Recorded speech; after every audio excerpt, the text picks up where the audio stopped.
Ito po, install natin yung hose. So, unahin ko muna yung safety valve. Safety valve. Ito po yung valve niya. Pag ganyan, close. Ito open. Dito po lalabas yung gas.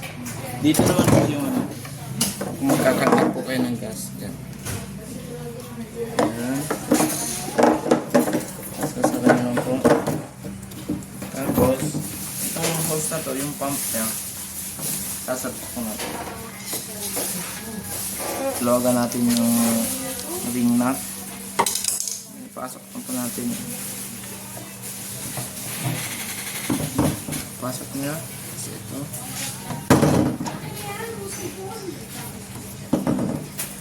Tapos. Siguro dito tayo sa baba. Parang. Ganyan. Tapos. Ikitan po natin.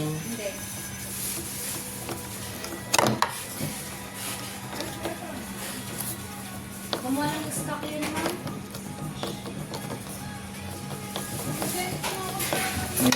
Ikit na po. Tapos yun. Lalabas niyo ito. Ganyan. Nakita na kanta. Pusa na po yung siyang lalabas. Basta naka-open yung pump. Pero pag di naman nakagamit, isara nyo lang. Yan. Off. Tapos on. Yan. Tapos dito. Ito naka-safety. Safety lock. Pindutin nyo po ito. Yan. Yun, lalabas na po yan. Dito. Gravity lang po yan.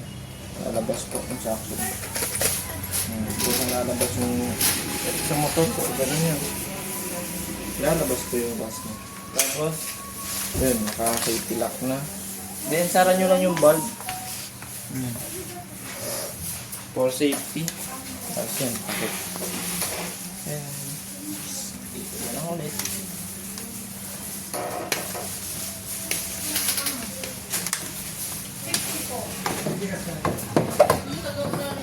Yan.